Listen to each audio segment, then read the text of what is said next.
Sebastian didn't want me to finish that question. We were kind of the last group he came to. I think he was like, I don't need this question, let's just answer it and get off. One guy, so delighted with the result today, and rightfully so. Over at Williams, they had a bit of a difficult one in Spa, problems with the pit stops, everything going wrong. But when they get it all together, they're so competitive. A guy who loves this track, a guy who knows what it feels like to race here in front of an adoring crowd. Felipe Massa, back on the podium today, and just huge excitement, huge joy for the Brazilian. We heard your radio message at the end, but in English we have a saying, there's life in the old dog yet. Great race, well done. Yeah, I just said like I'm getting old for this, last 3 laps. Like that, but I fight until the end, and I think that's really emotion. It's so amazing the results today, and I'm so happy with what we did, the result, the job, and my job as well.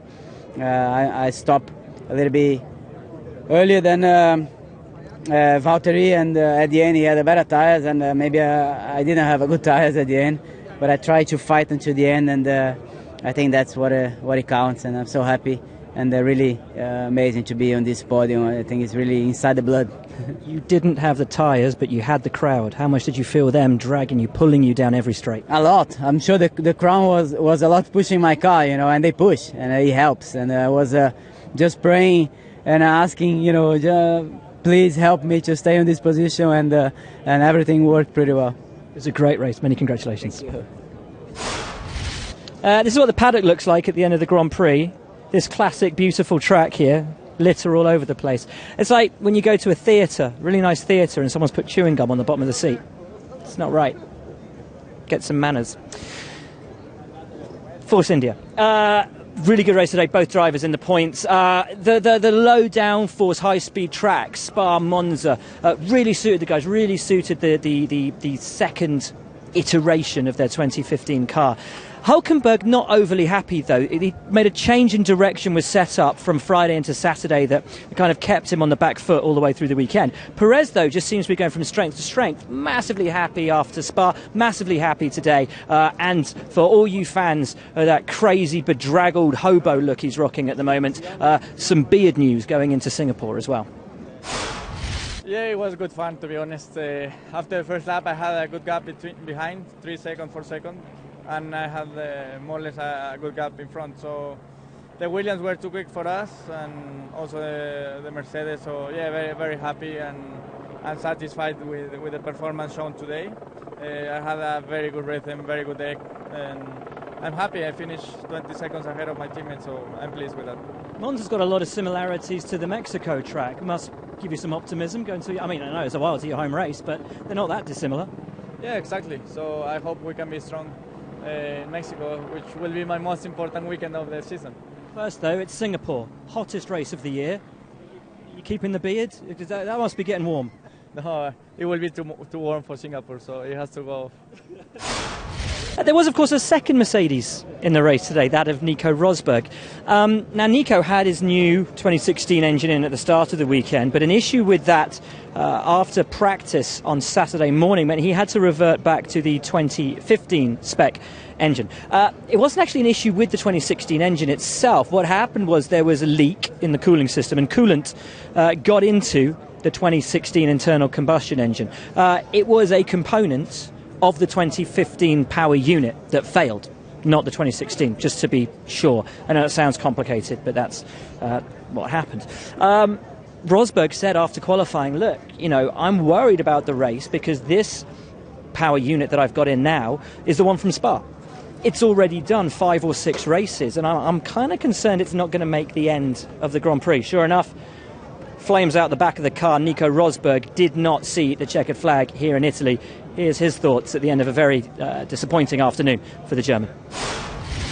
A really great drive to pull back that race into a podium position, and then ultimately what you said yesterday was your fear that with an old engine something might go wrong. Just talk us through your emotions. Yeah, it was just too many kilometers, I guess, in the end on that engine, and so disappointing though that it blows up like 2 or 3 laps from the end, and just when I was having a good chance to attack Vettel also, I really could have given it a good go against him. So that's really, really frustrating, and the whole weekend. Yeah, it's just gone pear-shaped. Pear-shaped's the right way to describe it. We spoke about it yesterday, and it was maybe a bit too early to talk about it, but the decision by Mercedes to rush through that 2016 development to this weekend has ultimately cost you a massive gap now and a huge chance of taking this championship. Do you feel it was a step too far, too quickly? Yeah, so now it turns out that actually it had nothing to do with the engine. It was a chassis component, which we've had on the car since a long time. So we really don't understand how that went wrong and why that broke. So that needs further investigation. And so, with hindsight, no, it was perfectly okay to put the new engine in. Not the easiest of weekends for the Red Bull Racing family. As we said, Mercedes had put already their 2016 internal combustion engine into the car. Renault was still taking engine penalties, which put them to the back of the field. Both Toro Rossos, both Red Bull Racing cars starting right at the very back. Max Verstappen and Carlos Sainz ultimately finished out of the points, but both Danny Kvyat and Daniel Ricciardo fought their way through into the top 10. Great race drives from all four Red Bull drivers today, but as usual, no one had a bigger smile on their face with Daniel Ricciardo. At the end of the week, we've spent a lot of time with the Australian. Here's his take on the Italian Grand Prix 2015. Halfway through the race, Daniel Ricciardo on soft tyres, pushing to the end. That's what everyone likes to see. Well done, great battling race.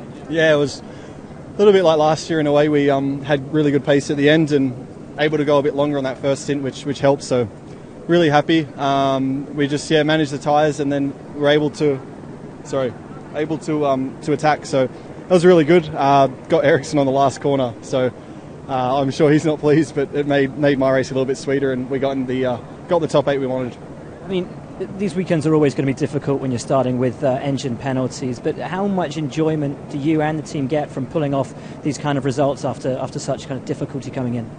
I think, today obviously it's not a podium, but as you know, in terms of team satisfaction, it'll feel pretty much like a podium. And little things as well. Since the new start procedures, both my starts have been awesome, so I'm really happy. We're making progress, and now everyone loves Seb that he's wearing red, so interesting. Next we go to Singapore, one that you can hope for a slightly better weekend? Yeah, that's the one where we're really looking forward to. I think the car, the chassis even today I thought was handling really well. We know we lose obviously a lot on the straights here, but coming to a track like Singapore, I think it's going to be really good for our car, and really happy with what the team's done the last few months. The last 3 races in particular have gone a lot better, so we're making progress, and I'm happy with that, and Singapore's going to be good. Cheers. Thanks. So that's your lot for Paddock Pass here in Monza. It's been an amazing week. We've had such a good time, mainly because we've been here for the whole week filming Off the Grid Monza, which will air Sochi weekend, the 10th of the 10th, as I understand. That is when it's going out. But from here, what can we take away from Monza? Lewis Hamilton has a 53-point championship lead. Nico Rosberg retired from the race. That's massive in terms of the championship. But I think possibly bigger for everybody trying to catch Mercedes is the fact that Ferrari turned up here, having spent tokens on their internal combustion engine, clearly had a big jump forward in performance. But Mercedes turned up here and didn't just bring an upgraded engine. They brought their 2016 internal combustion engine. And that has got to put the fear into every team that's not running a Mercedes in this paddock. An astonishing job from them, and when you see the pace that Lewis Hamilton had this weekend, really, I think it's quite ominous for them. It's been fun. It always is in Italy. I've eaten way too much pizza, and I'm going to have to work it off this week before we get to Singapore and the heat and the night race. Can't wait. But for now, from all of us here in Italy, see you next time. Bye.